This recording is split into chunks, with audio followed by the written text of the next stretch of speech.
So welcome back. It is 9:20 and we are talking TV. Sue Murphy, how are things? Good. How are you? Survived. All good. Yeah, absolutely. So every week here we tell you something new to watch. We tell you what to go back and watch, and we fill you in on what we've been watching as well in between all the Premier League and Champions League football. We'll start off with what's new to watch. And what are you looking at this week, Sue?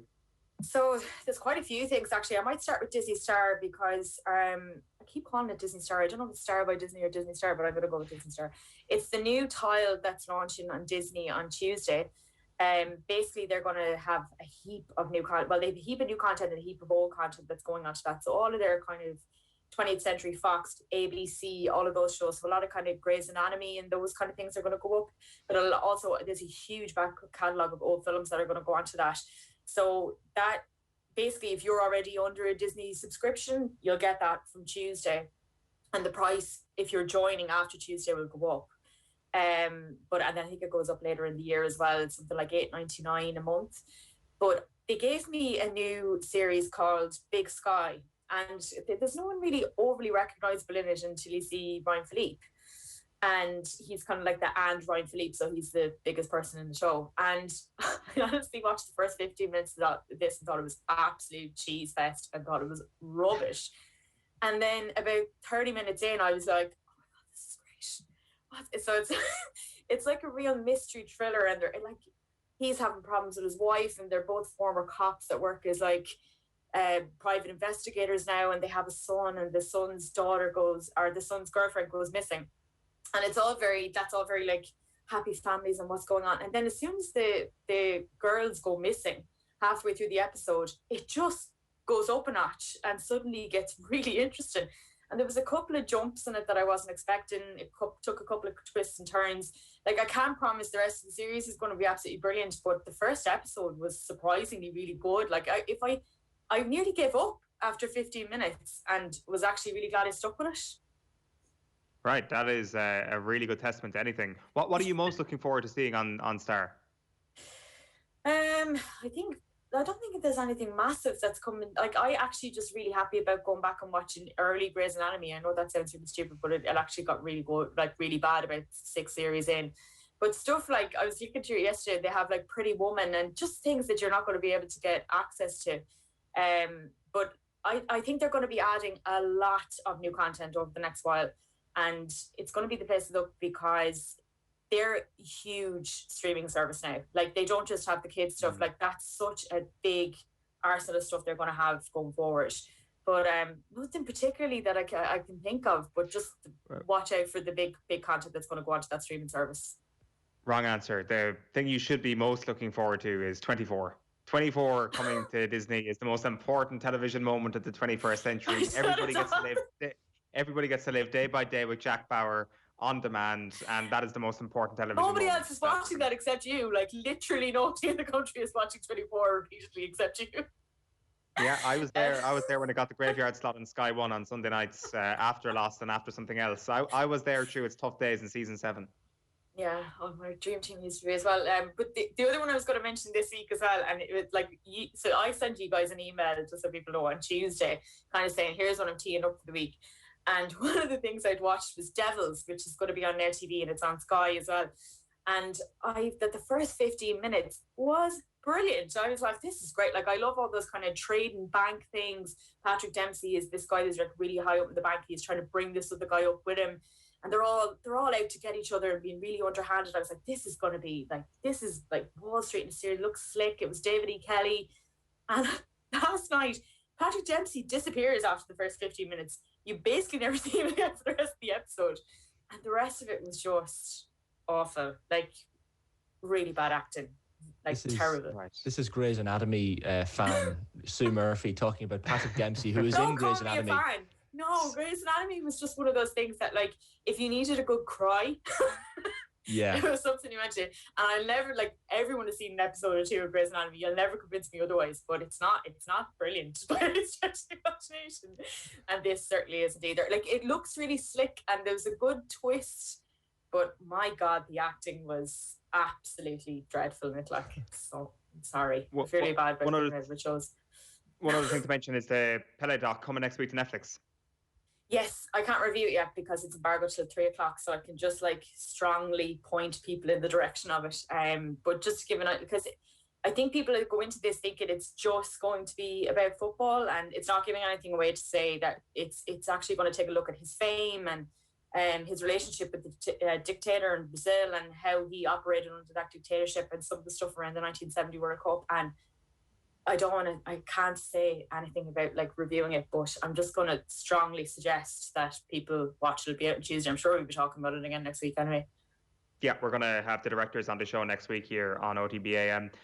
What are you telling us to go back and watch then this week? I don't know if you've seen this, this is kind of like one of those ones that was even a gem when it was out, but it's unbelievable on Netflix. It's Toni Collette stars as this detective. It's based on a true story. And I actually got food poisoning about 2 years ago and was stuck on a couch for a week. And I just flew through it. And I think once you get into it, you just can't stop, because the first episode, it's basically based on this guy who was a rapist, but he was operating in different regions. So nobody was ever picking up that he was committing the same crimes in all these different areas, because there was different areas of the police that were dealing with different victims. And the first episode is one victim, and it just tells her entire story from start to finish. And the cops literally not believing anything that she's telling them.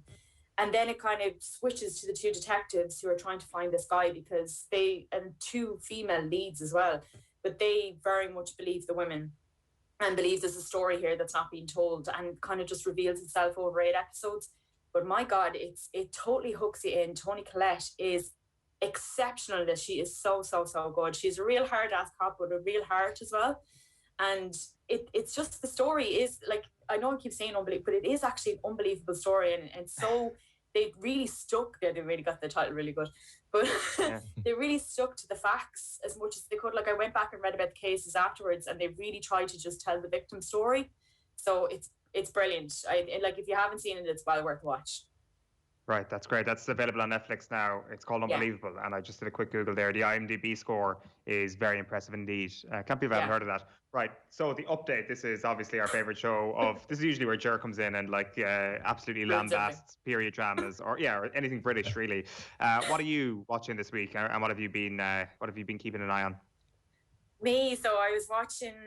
So, like, me and Owen used to sit across from each other in the office before COVID, and Owen would regularly talk about how the office was the greatest thing that ever happened to him in his entire life. And he was like, there was office jokes that I would regularly miss out on because he'd be like, the office. Ugh. So I went back the other day and I was like, okay, I'm going to start the office. And I started watching the first 2 episodes with my husband, the US one. And he was like, this is just exactly the same as the English one, because he'd never seen the US one. And I'm still lost because I haven't seen the English one either. But I didn't laugh, but I like the characters enough to keep going. So I'm 2 episodes in, and I will definitely keep going. But I just don't know if I'm ever going to be as obsessed with it as you are, Owen, unfortunately. I'm sorry. You might be. Yeah, like I'm with Owen on this one, because it's the kind of thing.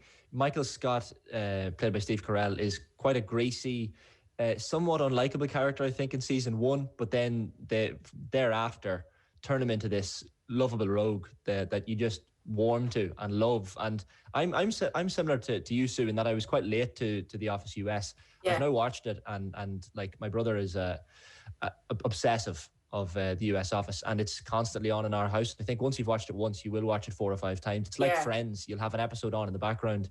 You'll rewatch episodes. Like, Dwight Schrute is one of the funniest characters in television history, in my opinion, and the relationship between him and Jim Halpert, the back and forth, it's one of the best TV double acts you'll ever see. Yeah. And then if you want romance, you've got Jim and Pam, which is, the love story is so deep that fans of the show actually get upset on social media, knowing that they aren't together in real life. So this is, I'm with Owen on this. It's one of the greatest comedy shows ever made.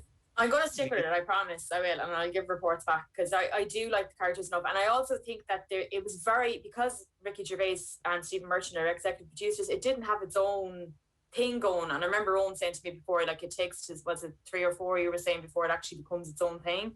So I kind of feel like you are watching just a rip-off of the English one, you know?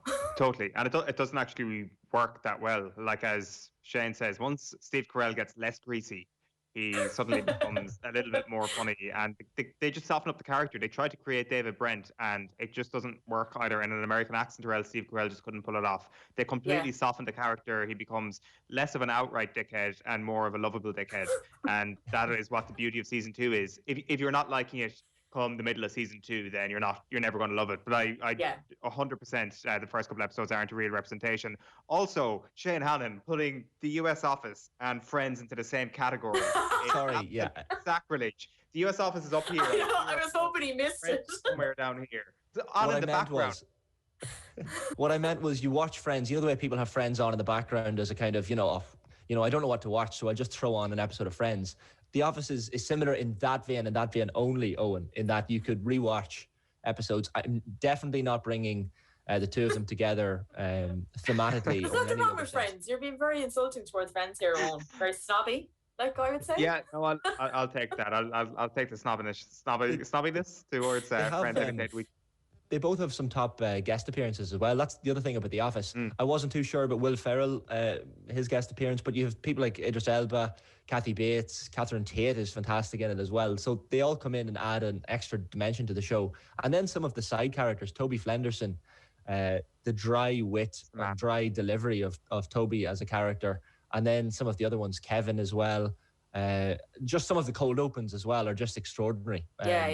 It just keeps and they're such short episodes as well, 20-25 minutes. That's what I love about it, like, because we went back and we were actually in such a what do we watch, we went back and watched Schitt's Creek, and I'd only watched it about 6 months before, but some days you just need something that's just 20 minutes and you haven't got much more time than that, and it's perfect for that kind of stuff. Or it's not too much misery, like there's so much misery around, like you need something that's just a bit of a break, Yeah, we should power rank the Office characters. At number 1 is Ryan. Ryan is the best Office character that there is. And we shouldn't have started this. Like, we could just go and he could just talk the rest of this hour. It could happen. So I'm going to put a stop on it there, unless anybody's any final thoughts, because we got a very important comment from Peter. Here, where is Owen's weekly review of Married at First Sight Australia season 6? And Peter, I just have one question. Do I not need to watch season 1, 2, 3, 4, or 5 first, get a bit of character development going on, find the peaks and troughs of Married at First Sight Australia before I actually get into season 6? That is a question I would have for you. Whatever the answer is, I'll be keen to hop into it soon. But what I've been doing for the last week, and I've let this go way too long in my life for that way too long, was True Detective. Now, what can you say? What can you say about that? Like season 1, it's just absolutely sensational. It's actually been another one of those ones that I rewatched recently because I watch a lot of TV, my husband doesn't, and usually I'd get to the end of something and I'd be like, you actually need to watch that, that's amazing. And then I have to go back and rewatch it all again with him. So that's what happened with True Detective, and I didn't regret 1 second of rewatching it. It's just like Matthew McConaughey in the first, and actually Woody Harrelson is one of my favourite actors. I just love him. But their dynamic and their relationship and the interwoven storyline and how it all changes, like pace and the wife, and it's just like you could watch. You don't even need the mystery that happens in True Detective. I would definitely just watch the two of them as a buddy movie. Fine. Like, they're just fantastic. And you were saying you've only watched season 1. Like, 2 is rubbish, don't even bother going anywhere near it. But 3 is exceptional as well. It's really, really good. It's a very different series, but it's brilliant. Really brilliant. Shane, you were saying that he almost got the Woody Harrelson part, Matthew McConaughey. Yeah, I actually have the copy. So I have a bit of a man crush on Matthew McConaughey. Yeah, who doesn't? Always have. And like similarly to Owen, I've only seen season 1 of True Detective, but I read. Oh, I just bought this book. Yeah, Green Lights. It's one of the great autobiographies, I think, because he kept notes over 35 years and diaries, and has just transformed into this book. It is. I'm not bragging here. Well, I am. It's signed by the author, so like me and Matthew are pretty close. Look at that for his signature, by the way. One of the best. Can you see that up close? Yeah, it's incredible. It's extraordinary. But yeah, there is a section in here, and I'll read it to you. So he nearly got the part that Woody Harrelson had. So he writes here. The role I was offered was that of Marty Hart. The role I wanted was Rustin Cole, the greatest detective I'd ever met. I couldn't wait to turn the page to see what came out of his mouth next. An island of a man who lived between the mortal respect of death and the immortal need for its deliverance. A man who, without sentiment, fiercely sought the truth, no matter how much it burned. He made me sweat in my boots. And then he told the directors, if I can be Rustin Cole, I'm in. And they gave him the part. And, long story short, Woody Harrelson, of course, gets the other role. And then he writes, When True Detective aired, Camilla, that's his wife, and I watched it every Sunday night like everyone else. I obviously had the opportunity to see it all in one sitting prior to its release, but I chose to digest it as it was designed to be consumed. 1 hour every Sunday night, followed by water cooler talk on Monday morning with anticipation for the next episode. It was my favourite thing on TV, still is. And he goes on to say how, he got that Oscar for Dallas Buyers Club, and this was free advertising for him as he was trying to get that Oscar, that he was on TV every Sunday night, ended up getting the Oscar for Dallas Buyers Club. So clearly a role that was very important to him, but an extraordinary actor. Oh, yeah. And a really, really smart guy as well. I think kind of people always want to paint him as the really good-looking guy who likes to take his top off. And he does. He really likes to take his top off. Like, there's that story about Magic Mike that they were like, you don't have to take your top off for the strip scene. And he's like, no, I don't mind doing it. So, but he's always kind of painted as that person, but he's so incredibly smart in interviews and a really interesting guy as well, Yeah, we are unfortunately out of time. I've got I've got a really hot take on True Detective, which unfortunately we don't have time to get. I actually just think that the narrative is a little bit overrated. You're dead right in what you say, that the characters are just so bloody good, and episode 4 is the best episode in the history of television. But I actually think the last couple of episodes are a little bit average because the plot isn't a 10 out of 10, whereas the characters, the acting, the cinematography is a 10 out of 10. That is my hot take. No room for any rebuttals on that. We're out of time. Sue Murphy, thank you very much. What to watch, what's new to stream. Pele is out next week. Unbelievable on Netflix. Go back and watch that. And True Detective or the US Office was our update this week.